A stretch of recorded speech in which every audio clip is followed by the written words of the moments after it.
Olá, seja muito bem-vindo a mais uma emocionante partida da Copa do Mundo Valer. Vencemos o primeiro, o segundo, o terceiro jogo e seguimos invictos no campeonato. Hoje, na quarta rodada, temos o oferecimento do Solutic, o mais novo carrapaticida da Valer, que em até 10 dias limpa o seu animal do carrapato. E é com a mesma garra e profissionalismo que nós vamos entrar em campo para enfrentar justamente eles, os carrapatos. E de cara eu já quero saber aqui do nosso comentarista Guilherme Gomes o que ele tem a nos dizer sobre esses adversários. Tudo bem, Guilherme? Tudo bem, Paulinha. O carrapato é aquele adversário chato, difícil, que causa grandes prejuízos ao amigo produtor. E esses prejuízos decorrem principalmente da perda de produtividade dos animais. É aquela recria que vai ganhar menos peso. É a vaca de leite que está produzindo menos leite. O gado de corte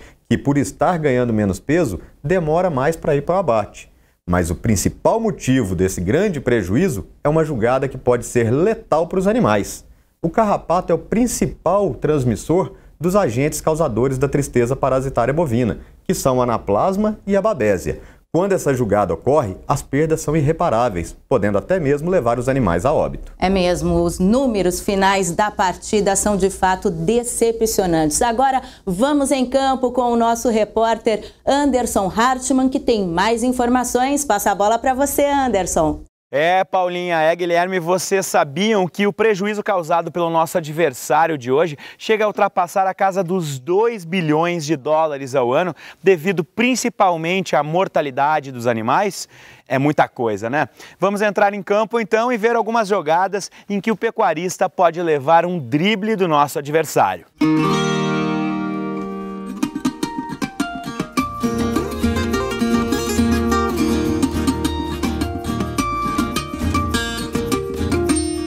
A gente tem que começar então do básico, o pecuarista tem que conhecer a sua propriedade. Bom, ele conhecendo como é que é o seu manejo, como é que são os seus animais, ele vai poder diferenciar se ele tem uma alta ou uma baixa carga de carrapato na sua propriedade. Como é que ele vai fazer isso? É visual. Ele vai ter que olhar para os animais e observar quantos carrapatos tem nesse animal. Isso é bem subjetivo, mas o produtor teria que identificar ali se os animais estão com o excesso de carrapato está a mais do que é o normal para ele ou se está menos. Depois disso ele vai então fazer um padrão na sua cabeça. Ele vai identificar se o animal tiver muita teleógena, que é muita jabuticaba, isso aí a gente vai considerar como uma alta carga parasitária. Mas é importante o pecuarista observar não só a teleógena, mas observar também se ele está vendo ali nas pregas caudais, na virilha, que é mais fácil a visualização, se tem muito carrapato já grudado. Isso vai ser um indicativo de que a infestação está alta. Quando o animal tem uma baixa carga parasitária, tem pouco carrapato, o que ele vai observar? Ele vai observar pontos só que ele vai ver teleógena. E se ele for procurar nesses locais específicos, ele quase não vai encontrar carrapato jovem em crescimento. Seria então um indicativo que ele tem uma baixa carga parasitária. É isso aí, Afonso, obrigado. E daqui a pouquinho a gente volta com você e com o Anderson aí em campo. Agora, Guilherme, eu queria saber se esse adversário costuma ficar posicionado em outros locais também. Paulinha, esses nossos adversários, os carrapatos, eles gostam de se posicionar ali na orelha dos animais, na barbela, na região ventral, no úbere, na região escrotal, na região do prepúcio e na inserção da cauda, que são locais onde ele encontra um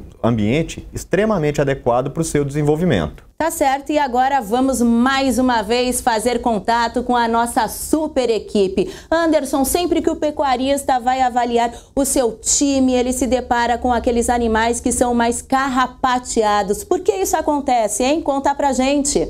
Todo time tem aqueles jogadores mais fáceis de serem marcados. Uma dica importante para o pecuarista é prestar atenção nos chamados animais de sangue doce, normalmente afetados pelo nosso adversário. Esses bichos são considerados fábricas de carrapatos no rebanho. Uma marcação acirrada nesses animais reduz muito o número de carrapatos nas pastagens.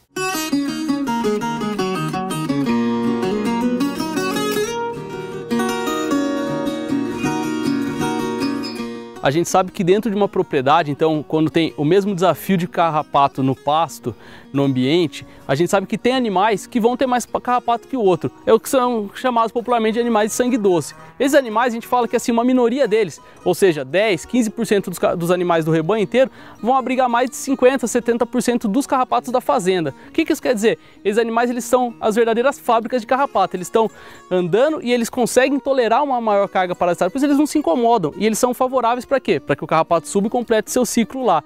Realmente, são nesses animais que o pecuarista tem que ficar de olho e fazer um manejo mais intenso. Seja deixar esses animais separados ou de repente até mesmo descartar se for o caso. Por quê? Ele, controlando isso, ele vai conseguir reduzir a carga parasitária geral da fazenda. Afonso, só complementando, esses animais do sangue doce são como aqueles jogadores em fim de carreira. Tá na hora de pendurar a chuteira. Se eles continuarem em campo, eles vão atrapalhar o desempenho da equipe e vão contaminar todo o ambiente. Agora, Guilherme, me explica por que eles são uma fábrica de carrapato. Paulinha, para explicar isso aí, nós vamos dar uma olhadinha aqui no ciclo do carrapato. Lembrando que o ciclo do carrapato ele tem duas fases, uma fase parasitária e uma fase não parasitária. A fase parasitária começa quando a larva consegue subir no animal. No animal, essa larva, ela passa por uma primeira muda, ela se transforma em ninfa. Essa ninfa depois vai se desenvolver, sofre uma nova muda e se transforma em fêmea ou macho adulto. A fêmea adulta, ela vai se engurgitar, né? Ela vai chupar o sangue, vai virar aquela jabuticaba que o amigo produtor conhece e vai cair ao solo, onde ela vai fazer a deposição dos seus ovos, que depois vão eclodir para começar um novo ciclo. Esses animais de sangue doce, eles são os animais mais carrapateados da fazenda. Como eles são os mais carrapateados, são os que mais vão colocar essas fêmeas no solo. Cada fêmea que cai ao solo tem um grande potencial biótico, ou seja, tem uma grande capacidade de gerar novos indivíduos. Uma única fêmea, Paulinha, já é capaz de gerar mais 3.000 ovos. Agora vamos pensar no animal de sangue doce, que está lá com 200, 300 ou mais carrapatos. Se metade disso conseguir cair no solo, quantos novos carrapatos nós vamos ter contaminando o nosso ambiente? Realmente eles são verdadeiras fábricas de carrapato. Esclarecida então a questão, vamos chamar em campo o nosso repórter Anderson Hartmann, que tem mais informações sobre o andamento da partida. É com você, Anderson. Controlar os carrapatos no rebanho é uma partida difícil que depende de fatores ambientais. Agora vamos analisar alguns lances que explicam essa dificuldade. Doutor Afonso, jogar em casa é sempre um fator interessante, né? Quais as características de campo que fazem o carrapato ganhar força nessa partida? Bom, Anderson, assim como no futebol, para o carrapato, quando ele joga em casa, quando ele joga no ambiente dele, ele vai ter mais força, trazendo um prejuízo maior para o produtor. Então tem alguns fatores que são importantes a gente conhecer. Porque quando o carrapato vai ter força? Quando que ele vai estar em casa, se sentindo à vontade para jogar contra o produtor? Quando ele tiver uma condição de pastagem ideal. O que seria isso? Quando ele tem um microclima ideal para ele, que não vai atrapalhar seu desenvolvimento. A gente lembra sempre, 95% dos carrapatos da propriedade estão no pasto. Então vamos dar uma olhadinha. Quando o carrapato, por exemplo, ele encontra uma pastagem com uma altura boa, que forma uma boa cobertura vegetal, impedindo o quê? O sol de bater direto nele. E condiciona uma umidade favorável, essa umidade aqui é ideal para o carrapato. Então o carrapato, no momento oportuno, ele sobe para a ponta do capim para encontrar com o bovino. E quando ele está desafiado, ele entra para baixo e fica seguro. Esse é o microclima ideal. Quando a gente usa uma cobertura vegetal diferente, com espaço entre as toceiras, ali é desfavorável para o carrapato. Nesse campo, o carrapato não vai jogar bem. Por quê? Ele vai ter fator ambiental interferindo.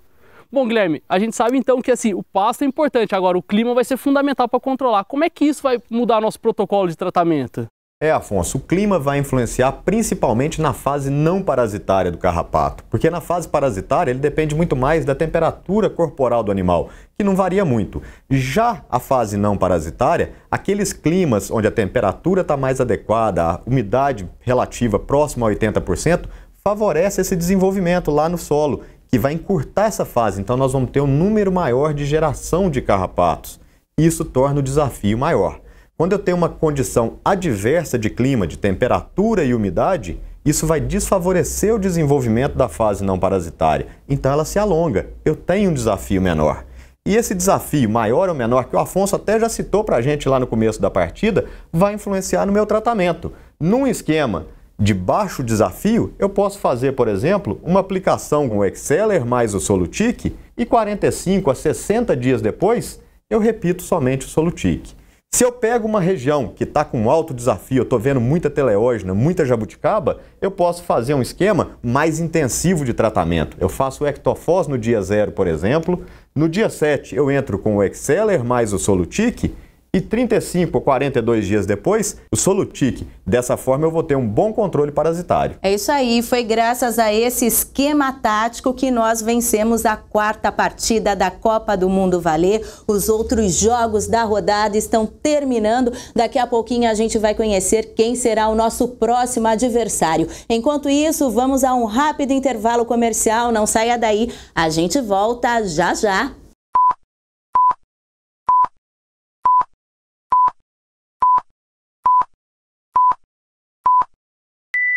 Com Solutic, os carrapatos estão com os dias contados. O único com tecnologia FA10 que acaba com os carrapatos em 10 dias. O mais rápido contra os carrapatos. Gado limpo em 10 dias. Solutic é 10. Bom, agora sim o Guilherme já está aqui com o placar dos outros jogos da rodada. Conta pra gente quem vai ser o nosso próximo adversário, Guilherme. Paulinha, pelo cruzamento das chaves, como já era esperado, nosso próximo adversário será mais uma vez os carrapatos. Prepare-se porque vai ser um jogo difícil. É isso aí, então vamos convocar toda a nossa torcida. A gente vai torcer juntinho com você em mais um jogo da Copa do Mundo Valer 2014. Eu e o Guilherme, então, esperamos você. Beijo grande, até lá, tchau, tchau.